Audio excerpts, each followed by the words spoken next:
Hello, Bill. Good post-Super Tuesday morning, Matt. I don't like to use the word hero to describe me, and I don't normally think of you as being clairvoyant, but I think both of those things are true. I wouldn't say I'm clairvoyant. I didn't predict everything. But if you go to my Twitter feed, I did just lay out every article that I've written in the past 3 years that has been on the money. And so it's not on the money in that I think Joe Biden's going to win, on the money in that I've been telling folks for about 2 years that the Democratic electorate is more moderate than populist, certainly more moderate than socialist. And that's a favorable electorate to Joe Biden. And if you're going to beat Biden, you need to understand what the electorate is and not, get caught up by the hype and what it became conventional wisdom. And I think that has been completely borne out in what happened last night.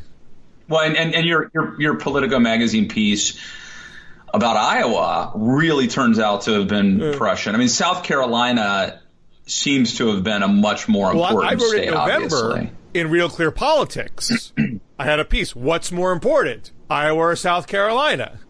And just looking at the past history.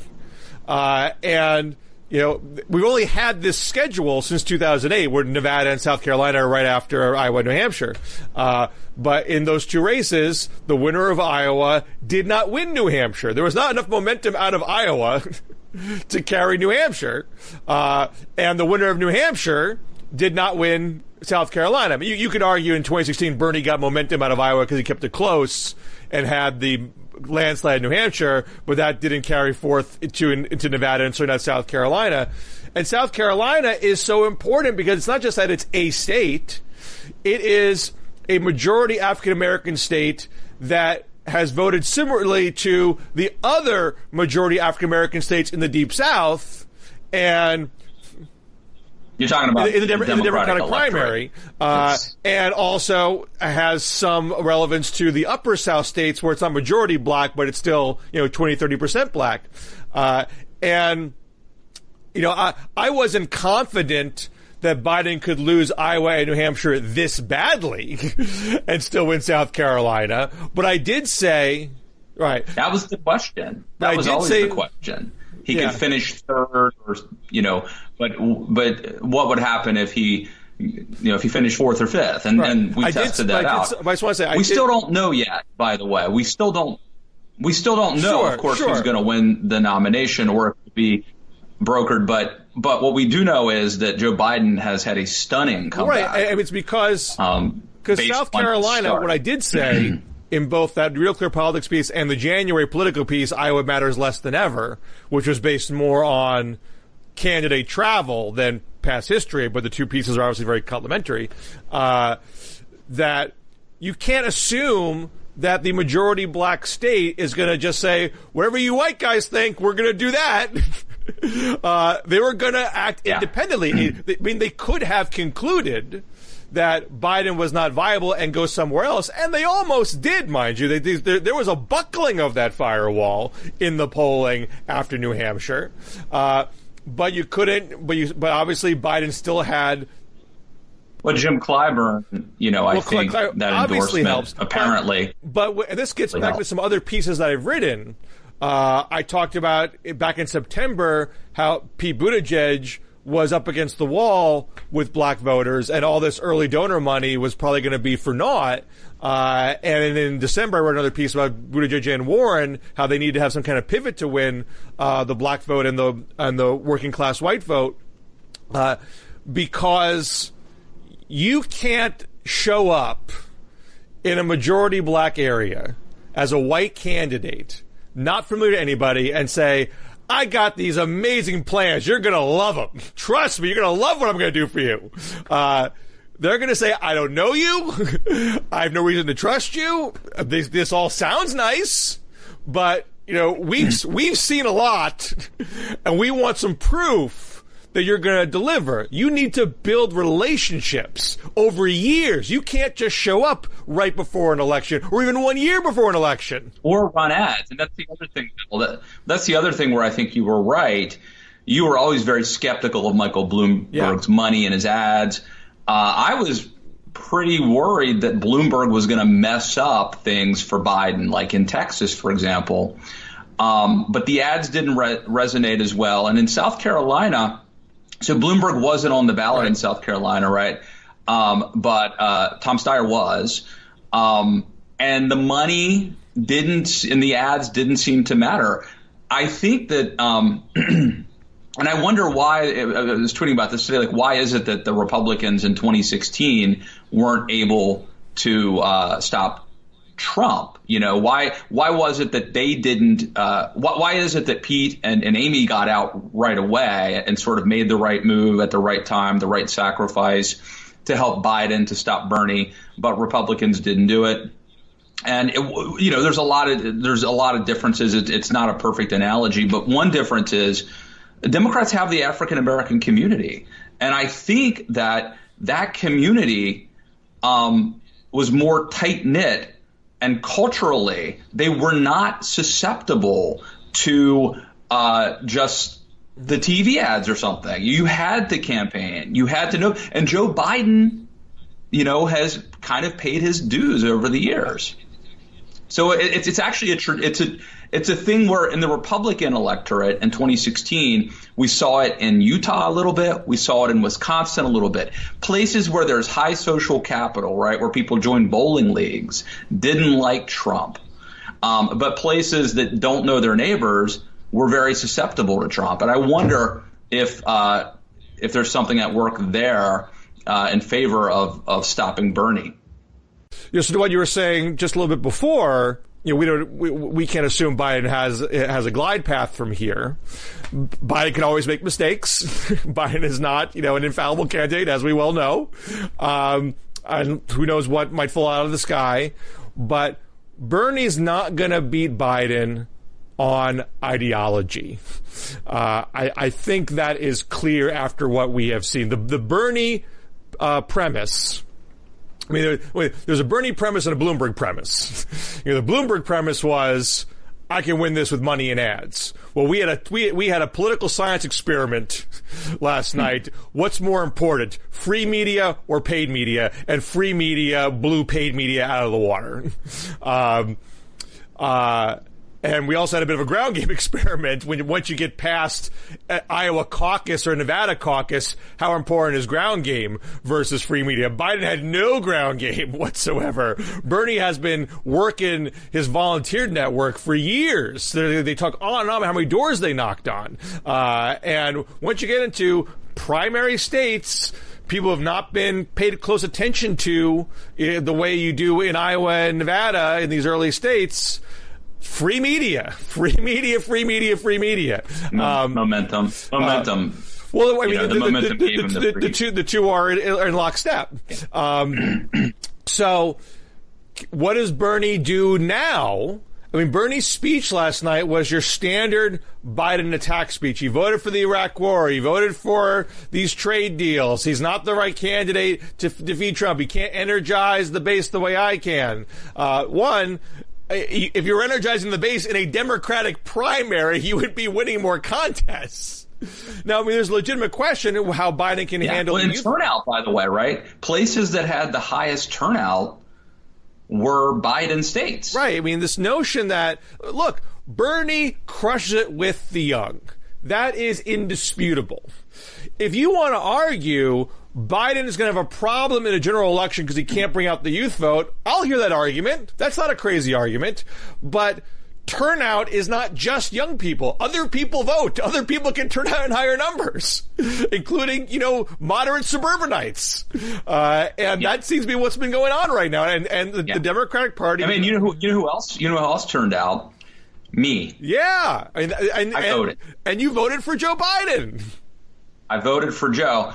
And this, you got me thinking about it last week. And I really wrestled with it. And I don't even think I mean, I don't even think I could have voted. I went into my precinct, and normally they say, do you want to vote a Republican ballot or a Democratic ballot? Right. And I don't even think you could vote a Republican ballot. They just gave me. Did they shut down the primary in Virginia for the Republicans? So I know it's happening in some states. They must have. So I would either that or it's just such a Democratic precinct they assume. But they've always asked in the past, and it was just the presidential. But first time I've ever voted in a presidential Democratic primary.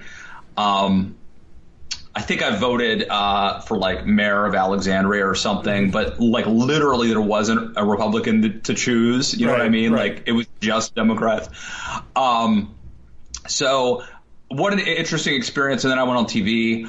I wrote a column for the Daily Beast about it, explaining it. I'm getting a little pushback. Some people are upset that I would not commit to vote for Biden in the general. Mm-hmm. I tried to explain that in my piece. So a little pushback on that. You might go non-voter again in 2020? Well, you know what I'm thinking is that I'm going to vote, but it'll either be third party or I'll write in something. And basically I've decided to do that for the sake of optics. I've discovered that saying you're not going to vote really pisses people off. Tucker Carlson said that he didn't realize until he quit wearing a bow tie that wearing a bow tie is like walking around with a giant middle finger around your neck. And it occurs to me that saying that you're not going to vote really angers people for a variety of reasons. So I think I'm just going to like disarm that by voting, but I just won't vote for any, I won't vote for Trump, and I probably won't vote. But you know what? Win my vote, Democrats, if you want it. Never say never. If you want my vote, try to win it. Well, I'm curious, to what extent are you representative of something? I mean, there's all this panic about Operation Chaos and Republicans storming the Democratic primary. You got a lot of open primaries where you literally can just walk. Doesn't matter what your party registration is. You can just walk in and vote for Democrats if you want to. Virginia is one of those states. There were several last night. There were like 10 out of 14, I think. Right. I mean, something like that. And when you have no Republican primary on the ballot.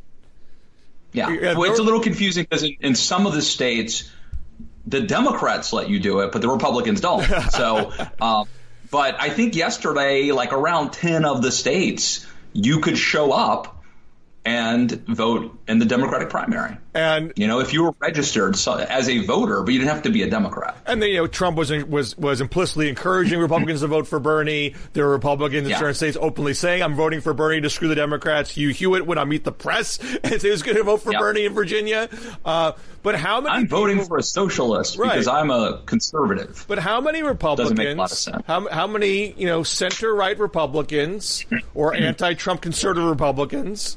Right. Said, I'm going to vote for Democrats because I want to have a decent person be, not to say Bernie's indecent, but from the perspective of that voter, I want to have a decent Democrat on the ticket and have a reasonable, parameter discussion. Someone who embraces liberal democracy and the norms of the American system, which you're not going to have with a socialist on the left or a right-wing nationalist on the right. Look, how many never Trump people like me are there? We could have our meeting in a phone booth. But I think that there's probably a lot of people who are, college educated suburbanites who tend to be somewhat conservative, who vote Republican sometimes, who decided to embrace what I call Operation Normalcy, hashtag, and cast their vote for Biden. And look, I justify it because I justify it on a couple of counts. I was not meddling in the Democratic election in an attempt to hurt Democrats by elevating the worst and least electable candidate. I was meddling in the Democratic primary in order to nominate the person I actually believe would be the best nominee, both in terms of what's good for America should he win, and in terms of what is more likely that Democrats would actually win the Electoral College. So I felt that that what I did was ethical and justifiable. It was a good faith vote. Even though it's meddling. Admittedly meddling. I wouldn't call it meddling. I mean, under the law and the rules of the party, the Democratic Party has democratized the primary process. They have said this is an okay thing to do. I mean, there's arguments against doing that. There's arguments for closed primaries to say you shouldn't be allowed. But by and large, most states allow you to do that. You went in there, I think, in good faith, trying to pick the nominee you think would be the best thing for the country. I wrote a piece, I think it was 2018. So, let me just say, though, in terms of being a hero, Jim Clyburn here, Matt Lewis, maybe here. So, I don't want to say I led a revolution or a movement, really, but, it worked. Well, I mean, not just you put it out there on the Daily Beast, not a small site. You created the permission structure for other never Trumpers to do that. Now, I had a piece, I think in 2018, why the smart move for never Trumpers is to become Democrats. Do you remember that piece? I do. And I got mocked a lot by never Trumpers and other Republicans. Why would I ever want to be in this, godforsaken party? Why would I ever want to buddy up with a bunch of socialists? And the argument was, if you don't want, if you're not thrilled with Trump, you think Trump is corrosive to democracy, and you don't want the Democratic Party to become a far left party, you can effectively join the party, which, at least temporarily, Matt, you have done. Did for one day. You were a Democrat for a day. But here's the other part of that equation, Bill. There was no chance to vote, really, for a primary. I mean, if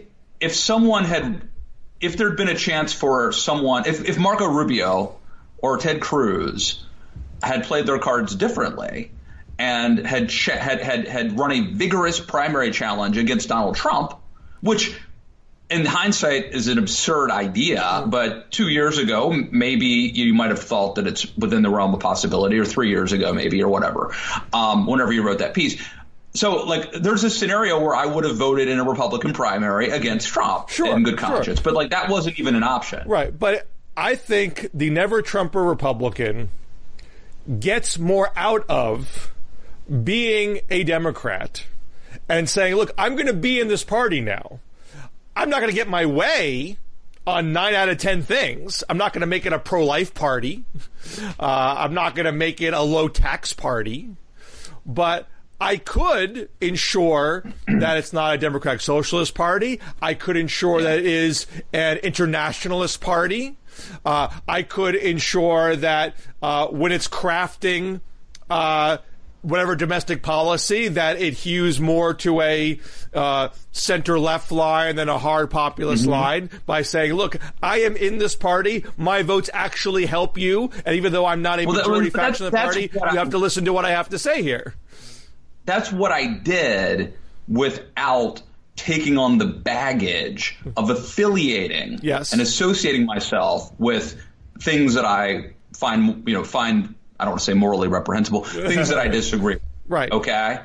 Now, look, if you want me to, the whole reason I became a rugged individualist contrarian is I don't want to go to meetings. So, if you want me to go to, a committee meeting and vote, for who's going to be my precinct chair in the Democratic Party, that's probably not going to happen. But will I show up every 4 years and stop Bernie Sanders if I can? Yes, I will.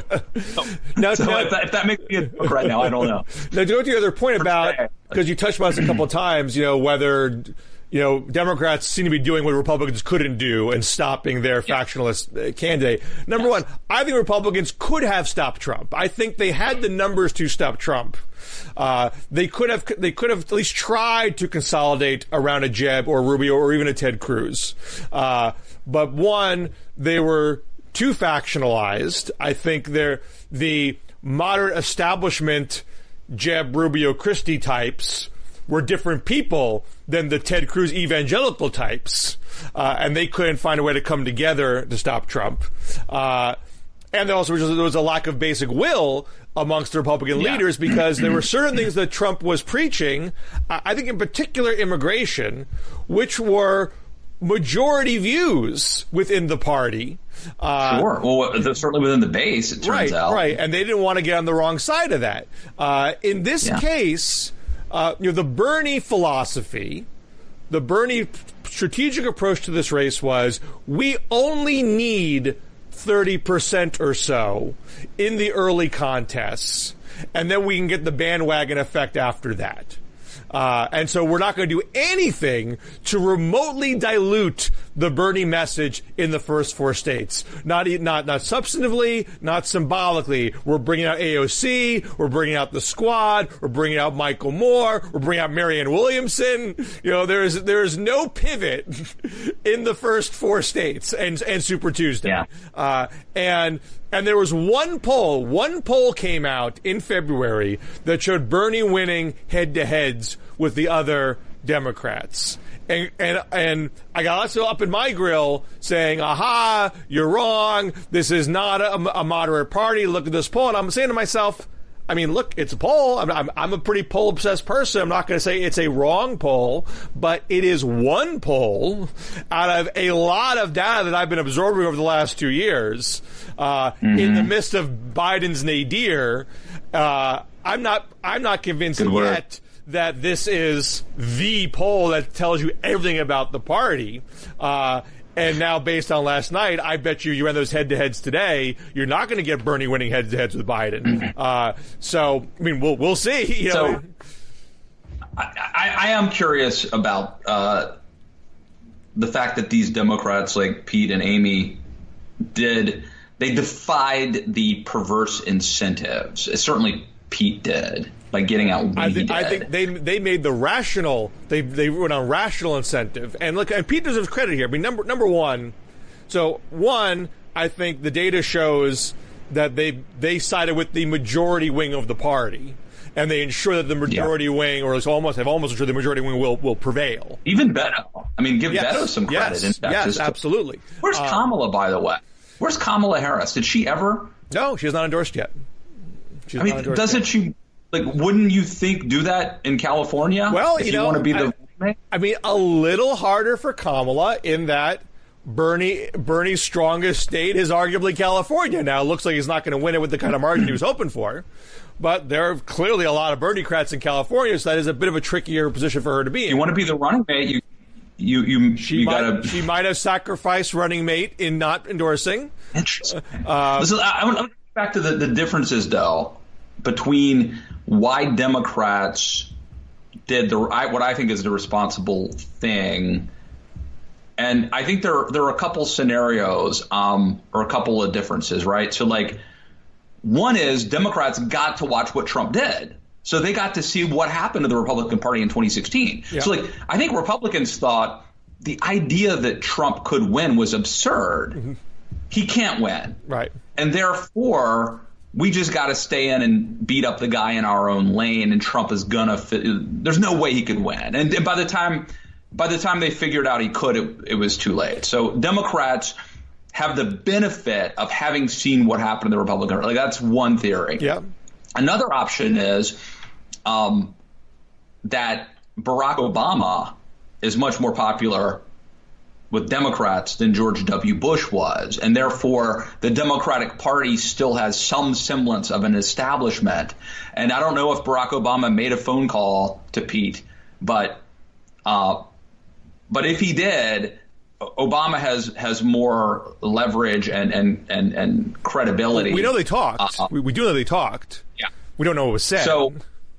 So the Democrats have, I mean, I'm not saying that Obama is the boss who gets to call the shots, but they still have some semblance of leadership and adult, like an establishment and Democrats don't have Fox News and Rush Limbaugh to contend with, right? That's one. Well, if you ask Bernie folks, they'll say MSNBC is anti-Bernie Central, and that's helping them along. But then there's also the winner-take-all delegates versus so I mean, but it may just be that Democrats. I mean, I'm curious why it is, and we may just never know the answer. If you're Pete, I mean, and Pete started this. if you're Pete, do you have a home in a Bernie Sanders-led Democratic Party? You do not. There is nowhere for you to go. You're not getting a cabinet post in a Bernie Sanders-led party, or you're not going to be DNC chair. I don't know what you're going to do. Maybe you can be a CNN pundit.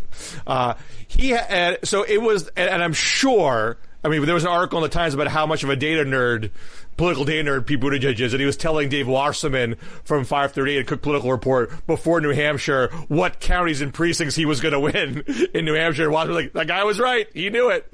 He knew where he stood on Super Tuesday. It's like if Steve Kornacki ran for... Yeah, well, it really is. And he knew where he stood.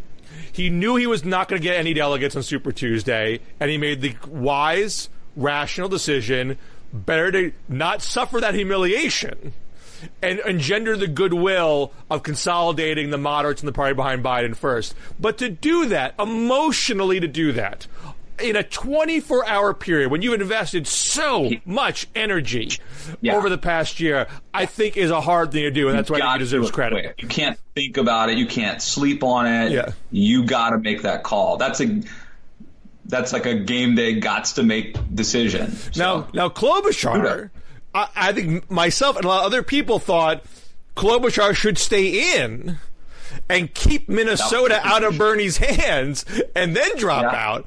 And so I don't know if either one, she saw her numbers were dropping and she wasn't going to win anyway, or two, she just had to stick it to Pete one last time and not let him get all the glory.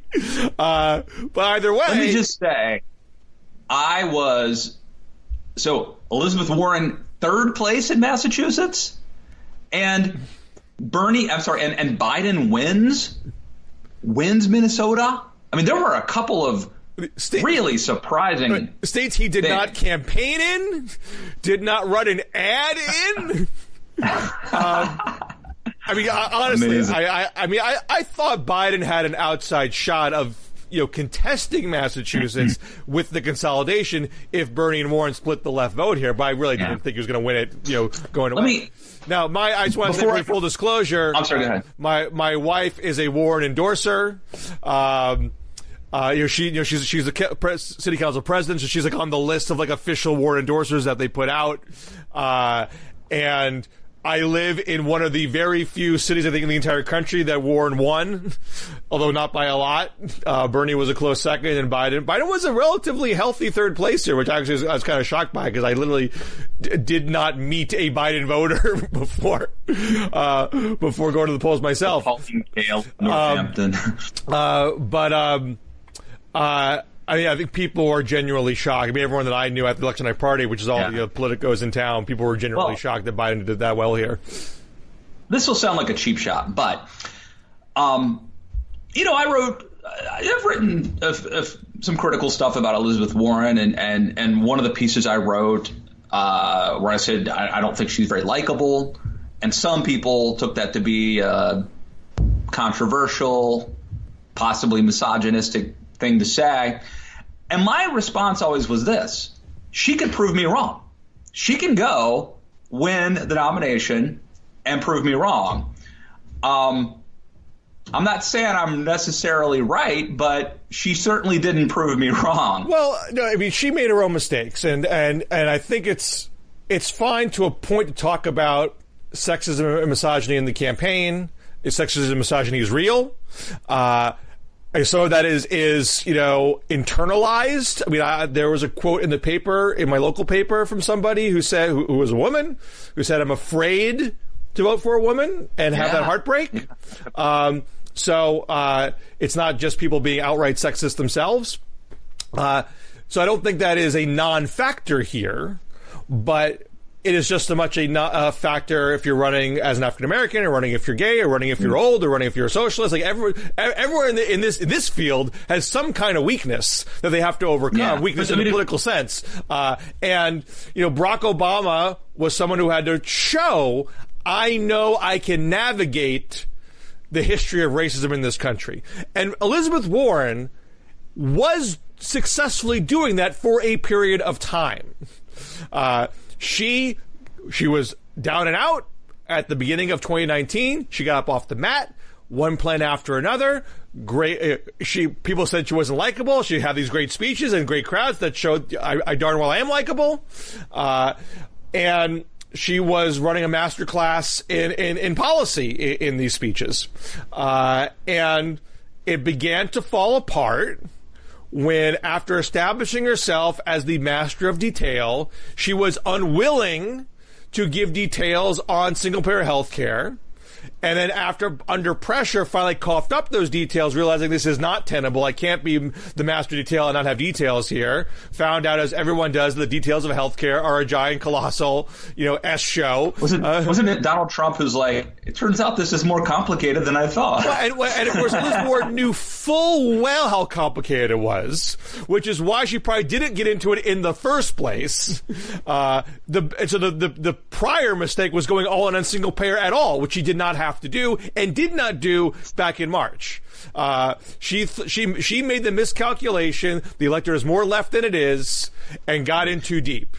And it's because of that she was on the verge of showing, I can beat misogyny. I know how to overcome this.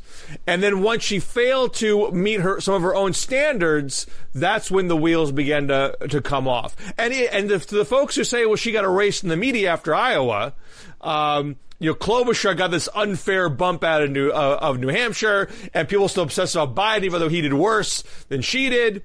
She got fantastic media out of her debate with Bloomberg in Nevada. She had the free media for a few days, and she could not translate it into votes in Nevada, and that's when it started to fall apart again. So I don't think it's correct to say that everyone forgot about her. You have to earn the media that you get, in part with debates or whatever but then the votes have to come in to keep getting that free media. Biden got the votes in South Carolina to get that free media. 2 weeks ago, which sounds insane now, 2 weeks ago I was saying, let's all get behind Amy Klobuchar, right? So that's how much of a misogynist I am, is that I wanted Amy Klobuchar. In hindsight, she probably not a great idea. But I know, look, it's hard to argue with the data. You can point to when the polling shifted on Warren, but I still believe she just had a fundamental personality flaw. Crazy Bernie's actually likable. Well, Biden is actually likable. I disagree with you about that. And I think there are plenty of women who are very likable, but Elizabeth Warren is not among them.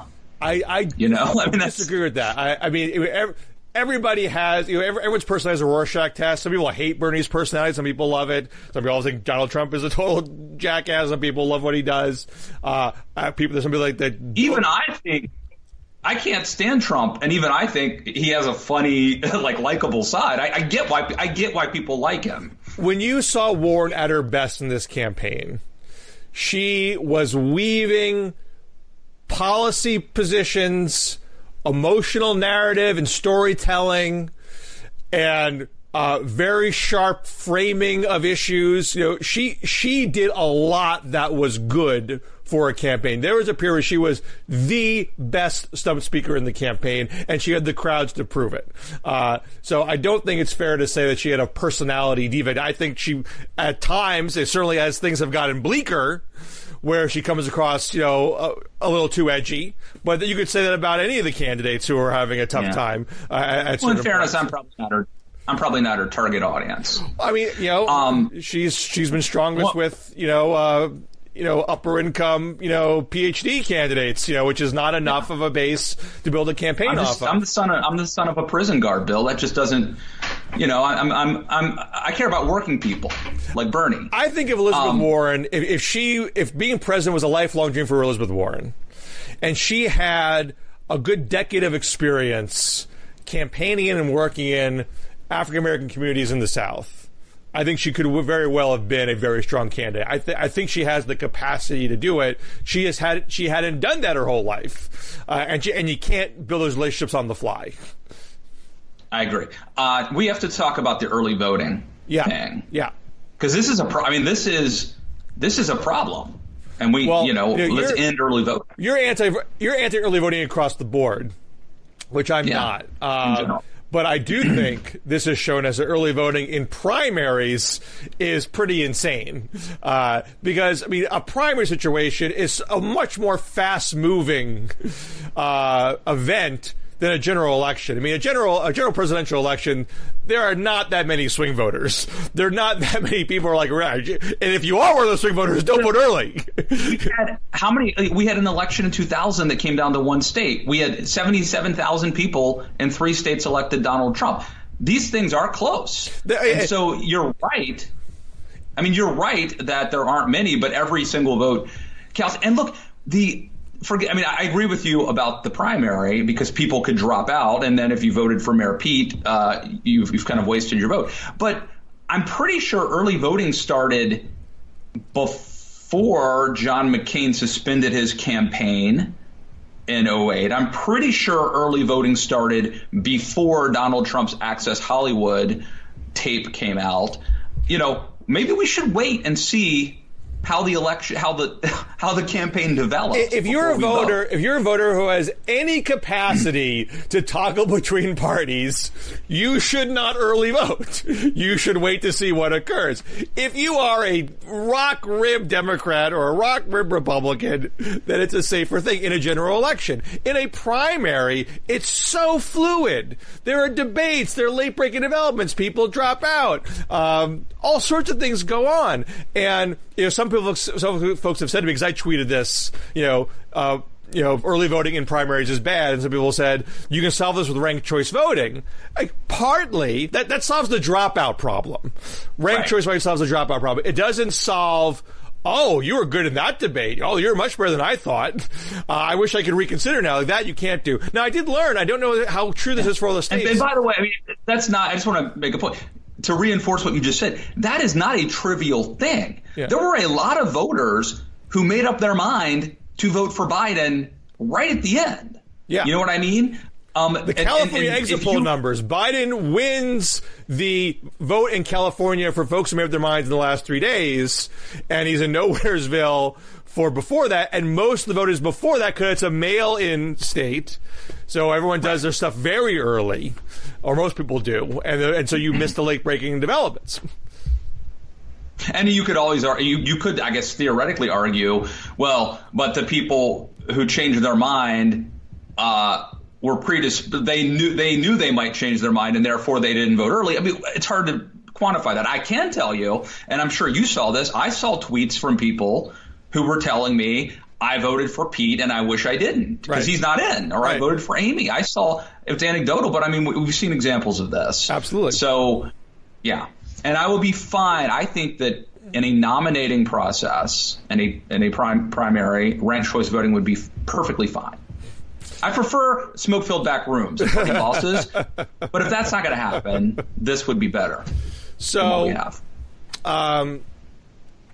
So to tie this off, if you're Bernie, what do you do? Okay, let me first ask you. Mm-hmm. Give me the lay of the land. Next week is Super Tuesday 2? I believe, right? I haven't got it in my Bloomberg suspense. I believe we have a Super Tuesday 2 is next Tuesday. I know there's some big states. Forgive me for having, it's always annoying to have to sort of Google. Well, I mean, look, we just came through South Carolina and a debate, and But I know so March 10th is Idaho, Michigan, Mississippi, Missouri, North Dakota, Washington State. So, all right, I'm calling that Super Tuesday too.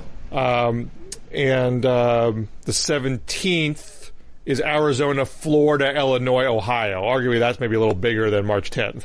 Yeah, that's. But that's Super Tuesday 3. You probably give Mississippi and Missouri to Biden. North Dakota's a caucus, 14 delegates in the North Dakota caucus. Maybe you give that to Bernie, and Bernie's probably getting Washington State. You betcha. And Bernie could probably get Idaho. I mean, Bernie seems pretty good out west. But Michigan, Michigan's the place where Bernie had the upset over Hillary in 2016, which gave the illusion he was more viable than he really was. I mean, Hillary still had the delegate math, firmly in her favor.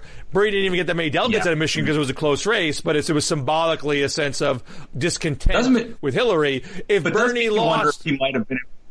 It does make me wonder if Bernie might have been a better candidate against Donald Trump. Well, people have translated that, of course, and she did lose Michigan in the general, but Hillary won Ohio in the primary and lost in the general, so these things don't automatically translate. Yeah.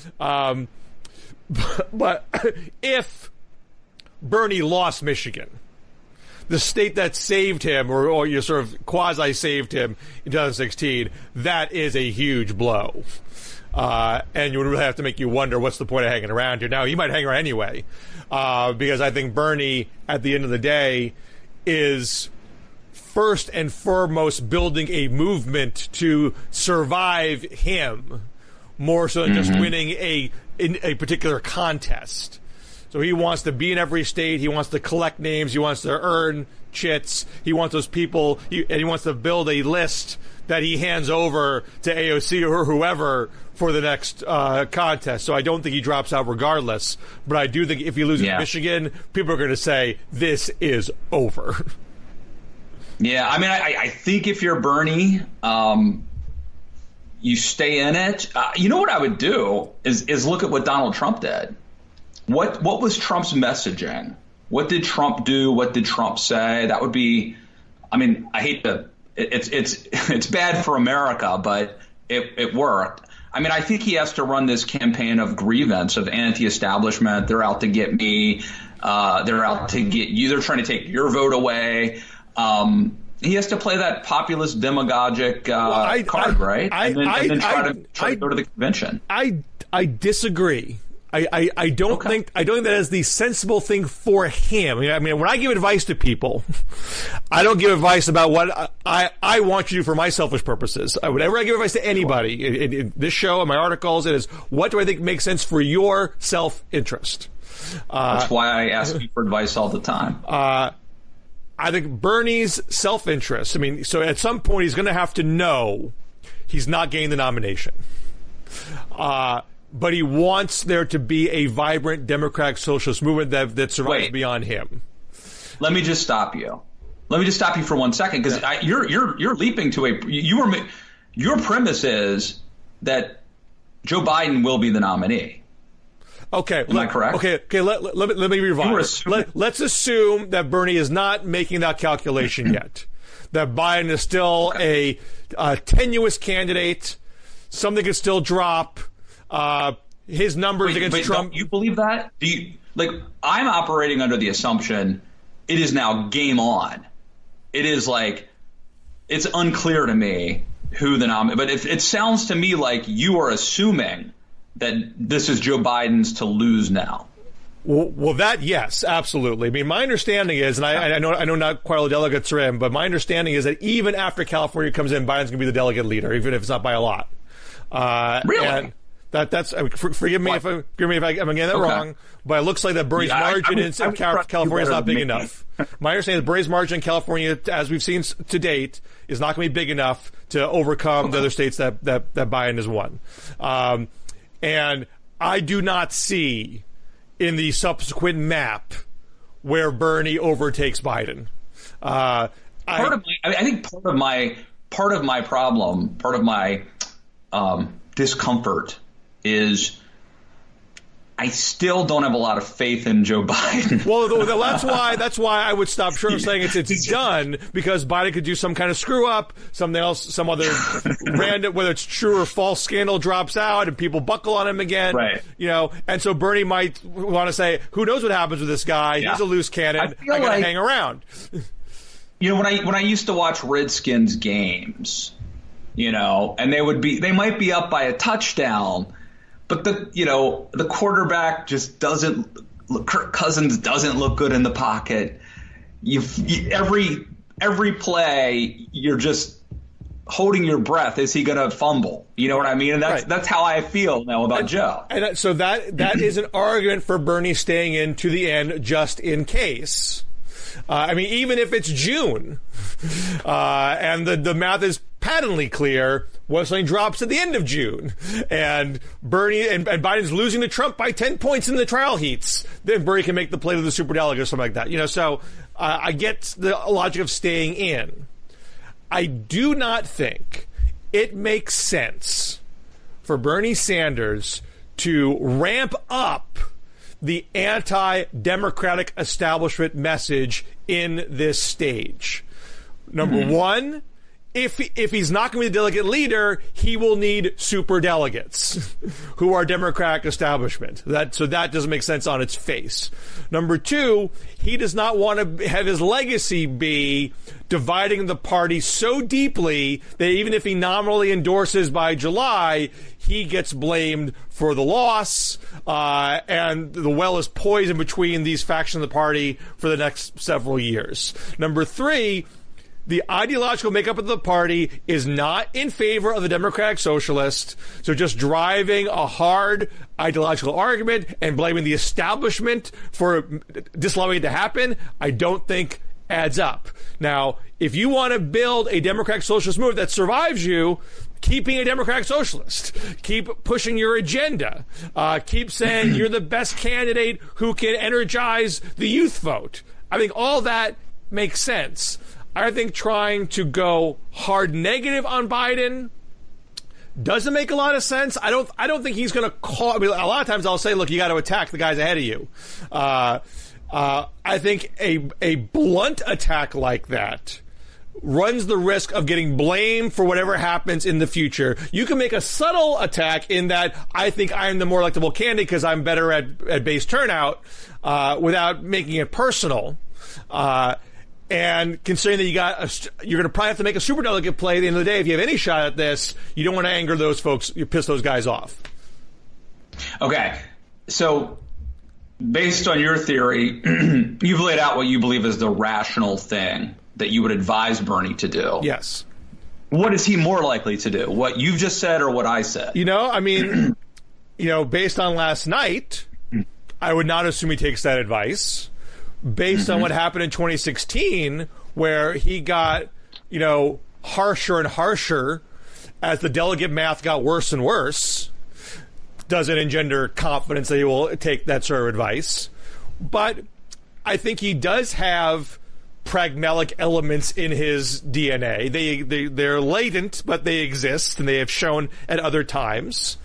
And I think he does feel very strongly that Donald Trump would be a disaster, and he does not dislike Joe Biden as a person. I take Bernie at his word on that they do not to say they're best of friends, but I do think he considers Joe Biden to be a decent individual who he just disagrees with on things. So I think there is some hope for him to say, you know what, I have to make sure I don't go scorched earth here and cause deep-seated problems that are going to be very hard to fix post-convention. Well, and by the way, I'm so glad, you and we did another one of these emergency podcasts over at Matt Lewis and the News. We did a post-South Carolina, post-Pete Exodus, pre-Super Tuesday podcast. I think we taped it Sunday night. And it was really good. Mm-hmm. And I'm so glad we did that because not only was it a good episode, but everything we said, we wouldn't have repeated hardly any of it, right? I mean, because things have moved so fast since then and so much has changed. So I think the world, my point of this is I think there may be a demand for us to do this twice a week. Well, we'll see. It seems like it depends how protracted this all gets. It might get if it becomes clear that Biden's going to be the nominee and Bernie's just hanging around, we're going to be shifting to general election mode for pretty soon. But it depends how the next 2 weeks go. All right, another award-winning episode, Bill Scher. Great to talk to you. Get some sleep. I will. Follow us on Twitter at DMZ Show. Rate and review. Let's try that. We've never said that. Rate and review this. If you're listening to this podcast and instead of watching it, you can rate and review. Also, sound off in the comments. Bill, and I would say lots of praise for both of us would be great in the comments today. So do that, and we'll see you back here in the DMZ next week. All right. Take care.